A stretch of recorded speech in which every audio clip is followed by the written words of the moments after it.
बिस्मिल्लाहिर्रहमानिर्रहीम। Welcome to Balance Byte intermediate accounting chapter number 3 the accounting process.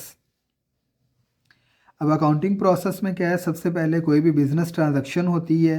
Business transaction क्या है, हम first semester में चैप्टर 1 में पढ़ चुके हुए हैं। जो बिज़नेस ट्रांजैक्शन होती है, हर बिज़नेस ट्रांजैक्शन के लिए टू और more than two parties for the purpose of sale and purchase of goods for a specific price at a particular point of time is called business transaction। अब business transaction को क्या करते हैं, हम analysis करते हैं according to rule. यानी rule का मतलब है कि हम इसको जाके डबल एंट्री सिस्टम में एनालिसिस करते हैं इसका कि क्या डबल एंट्री सिस्टम के अकॉर्डिंग इसका एनालिसिस करते हैं कि क्या डेबिट होगा क्या क्रेडिट होगा। फिर एनालिसिस के बाद हम इसको रिकॉर्ड करते हैं। रिकॉर्डिंग सारी की सारी जर्नल में होती है। फिर हम इसकी पोस्टिंग या क्लासीफाइंग करते हैं इन बिज़नेस ट्रांजैक्शन को। तो वो जो पोस्टिंग या क्लासिफिकेशन होती है वो जाके सारी की सारी लेजर में होती है। फिर हम क्या करते हैं कि क्लासीफाइंग के बाद इसको समराइज़ करते हैं, समरी बनाते हैं। वो सारी की सारी आपकी ट्रायल बैलेंस होती है। और ट्रायल बैलेंस के बाद हम क्या करते हैं, एडजस्टिंग यानी एडजस्टमेंट करते हैं। एडजस्टिंग एंट्रीज़ होती हैं। अब वो एडजस्टिंग एंट्रीज़ कौन सी हैं, वो क्लोजिंग इन्वेंट्रीज़ होती हैं। ठीक है जी, जैसे supply on hand, material on hand, ये क्लोजिंग इन्वेंट्री की है एडजस्टमेंट। फिर डेप्रिसिएशन की है। फिर उसके बाद अक्रूड एक्सपेंसेस की हैं, अक्रूड रेवेन्यू की हैं। तो ये हमने चैप्टर नंबर 4 में इसकी सारी की सारी आपको वीडियोस अवेलेबल होंगी अकाउंटिंग में। फाइनेंशियल अकाउंटिंग 1 में अक्रूड एक्सपेंसेस की, अक्रूड रेवेन्यू की, डेप्रिसिएशन की। और अक्रूड एक्सपेंसेस में एक है अलाउंसेस फॉर बैड डेट्स, ये आपको चैप्टर नंबर 8 में अवेलेबल है। ये सारी की सारी वीडियोस जो हैं वो बैलेंस बाइट पे अवेलेबल हैं।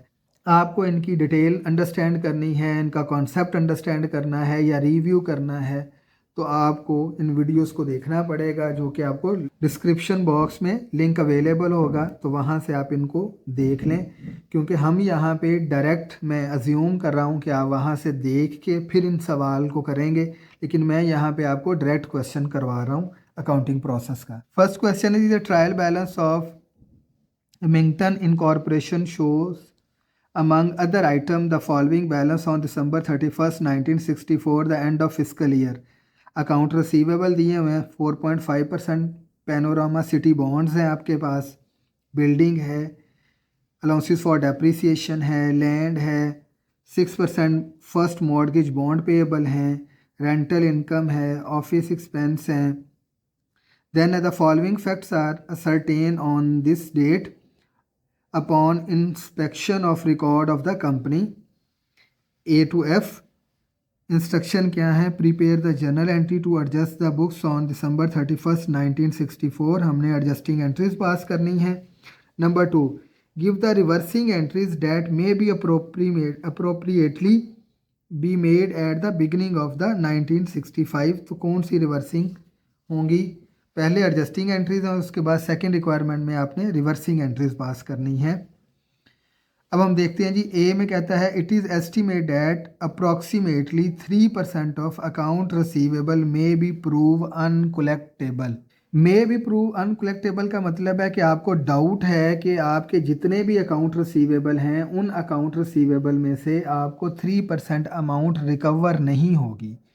जब वो अमाउंट आपके पास रिकवर नहीं होगी तो आप उसकी एडजस्टिंग एंट्री क्या पास करेंगे, बैड डेट एक्सपेंस डेबिट और allowances for bad debts credit.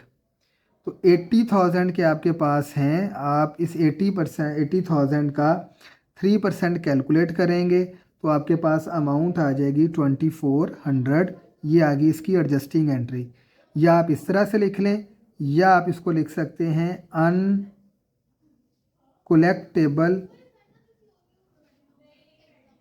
Account expense debit और और अलाउंसेस फॉर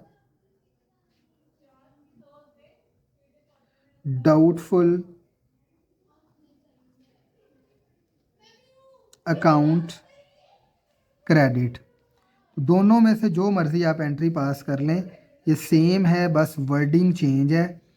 तो ये जो है सेकंड वाली, ये चैप्टर 8 में भी आपने जो है वो अकाउंट रिसीवेबल में इसको किया हुआ है। बी है interest is receivable semi annually on panorama city bonds on March 1 and September 1। आप इंटरेस्ट रिसीव करते हैं, एक इंटरेस्ट रिसीव करते हैं March 1 पे और एक September 1 पे। जो इंटरेस्ट रिसीव किया जाता है वो आपकी इनकम होती है, लेकिन यहाँ पे लिखा हुआ है रिसीवेबल। इसका मतलब आपने इस इनकम को अर्न कर लिया लेकिन रिसीव नहीं किया। तो आप इसकी एडजस्टिंग एंट्री पास करेंगे।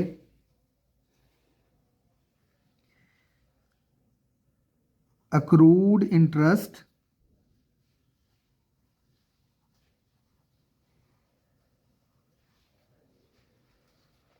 ऑन इन्वेस्टमेंट डेबिट, और इंटरेस्ट इनकम जो है वो आपके पास क्या हो जाएगी, क्रेडिट हो जाएगी। और इसकी अमाउंट जो है वो आपने खुद कैलकुलेट करनी है।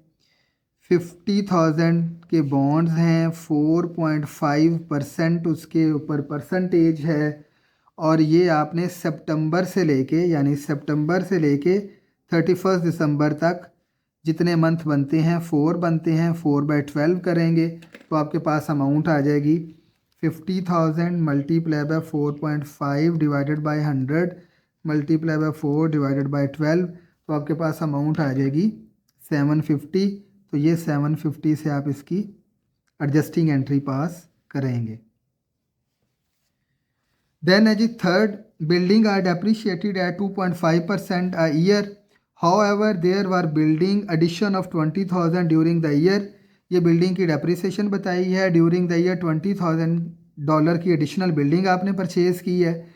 The company compute depreciation on asset acquisition during the year at 1/2 of the annual rate. अगर वो कहते हैं कि जो कंपनी ड्यूरिंग द ईयर आप कोई भी एसेट परचेज़ करें, उसके लिए पॉलिसी ये है कि आप 1/2 ऑफ द एनुअल रेट, जो एनुअल रेट होता है उसका 1/2 जो है उसके ऊपर आप डेप्रिसिएशन कैलकुलेट करते हैं।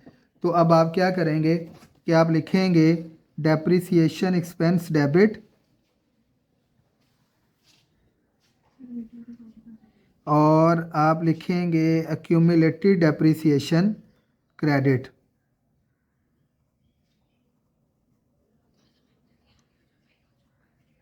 तो ये डेप्रिसिएशन आपने जो कैलकुलेट करनी है ये आपने करनी है बिल्डिंग पे। तो आप क्या करेंगे कि आपके पास दो तरह की अमाउंट है। एक अमाउंट है आपके पास बिल्डिंग की, वो है 70,000, क्योंकि टोटल है 90। 70,000 के ऊपर जो डेप्रिसिएशन आप कैलकुलेट करेंगे वो आप करेंगे 2.5%। वो अमाउंट आ जाएगी आपके पास 70,000 मल्टीप्लाई बाय 2.5 डिवाइडेड बाय 100, वो आ जाएगी आपके पास 1750। जो एडिशनल आपने परचेज़ की है 20,000 की, उसके ऊपर आप 2.5% का हाफ करेंगे, क्योंकि लिखा हुआ है 1/2। तो 20,000 multiply by 2.5 divided by 100 divided by 2, तो वो आपके पास आ जाएगी जी 250। तो टोटल डेप्रिसिएशन आपके पास होगी 2,000 की। तो ये आप इसकी जो है वो एडजस्टिंग एंट्री पास करेंगे। डी है जी आपके पास interest on the first mortgage bond is payable semi annually on Feb 1 and August 1।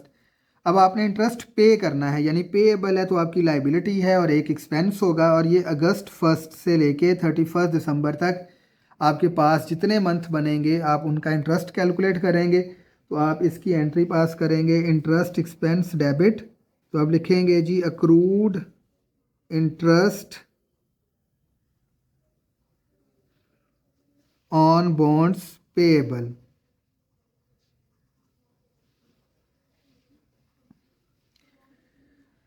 $1,000 के आपके हैं, उसके ऊपर आपने कैलकुलेट करना है 6% इंटरेस्ट है और वो 5 मंथ का होगा। तो वो आपके पास अमाउंट आ जाएगी जी 2500। 1 अगस्त से लेके 31 दिसंबर तक 5 मंथ बनते हैं। उसके बाद है जी E rental income include 1800 date was receive on October 1 representing rent on the part of building for the period October 1st 1964 to September 30 1965।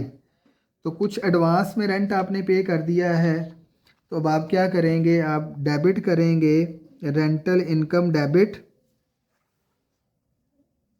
क्योंकि वो आपकी जो एडवांस में रिसीव किया गया रेंट है वो आपकी इनकम नहीं है, रेंटल इनकम डेबिट हो जाएगा।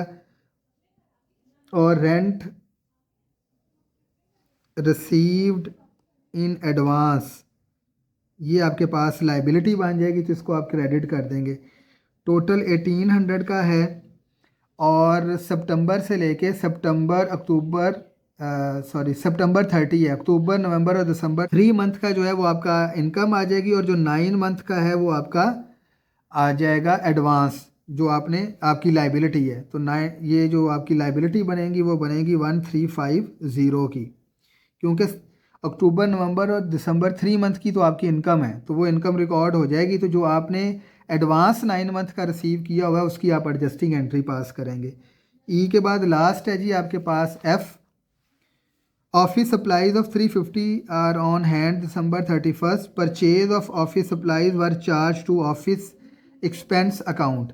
तो आपके पास जो ऑफिस सप्लाईज हैं वो 350 रह गई हैं, जबकि अगर आप देखें तो ऑफिस एक्सपेंस आपके पास 800 के हैं। इसका मतलब 800 के थे जो कि आपके पास 300 के रह गए हैं, 350 के रह गए हैं। तो आप लिखेंगे जी ऑफिस सप्लाईज आपके एसेट्स हैं, ऑफिस सप्लाईज डेबिट 300 से, और ऑफिस एक्सपेंस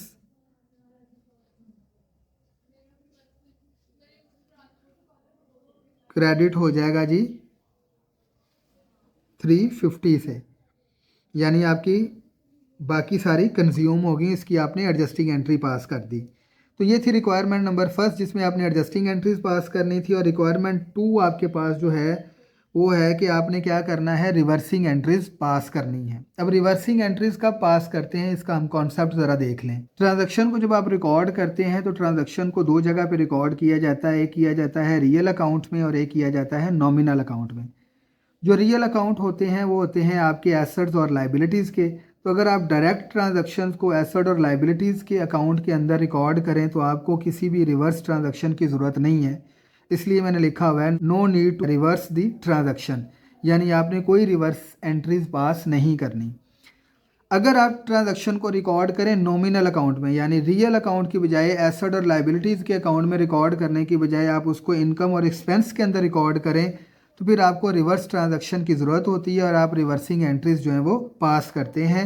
और वो जो रिवर्सिंग एंट्रीज होती हैं वो सिर्फ इनकम और फिर एक्सपेंस की ही होती हैं। तो अब पार्ट जो इस क्वेश्चन का सेकंड पार्ट है वो रिवर्सिंग एंट्रीज हैं। तो ए से लेके एफ तक उनमें जितनी इनकम और एक्सपेंस की होंगी सिर्फ उनकी हम रिवर्सिंग एंट्रीज पास करेंगे। तो अब बी की जो है कि इनकम और एक्सपेंस की हमने एंट्री पास करनी है, तो बी जो है ये हमने इसकी एडजस्टिंग एंट्री पास की हुई थी, accrued interest on investment debit और इंटरेस्ट इनकम क्रेडिट।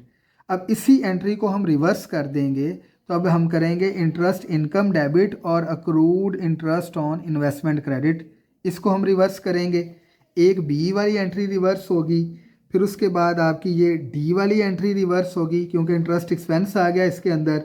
फिर आपकी ई वाली, इसमें भी इनकम है, ये रिवर्स हो जाएगी। जो एंट्रीज आपने एडजस्टिंग की हुई हैं इन्हीं सारी एंट्रीज़ को आप रिवर्स करेंगे, और इसी तरह से एफ़ वाली भी। तो ये 4 एंट्रीज़ आपकी रिवर्स हो जाएंगी जो इनकम और एक्सपेंस की हैं। तो आप लिखेंगे जी इंटरेस्ट इनकम डेबिट, और आप लिखेंगे अक्रूड इंटरेस्ट ऑन इन्वेस्टमेंट, और सेम अमाउंट से ये रिवर्स हो जाएंगी 750 और 750।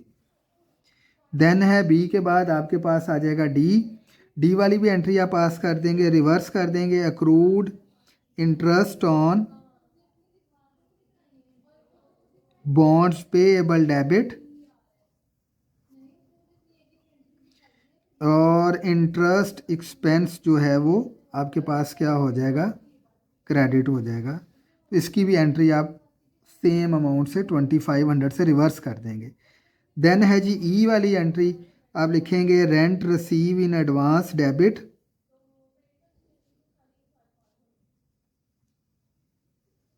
और रेंटल इनकम जो है वो आप क्या कर देंगे, क्रेडिट कर देंगे। इस पूरी एंट्री को आपने रिवर्स कर दिया 1350 और उसके बाद है जी एफ ऑफिस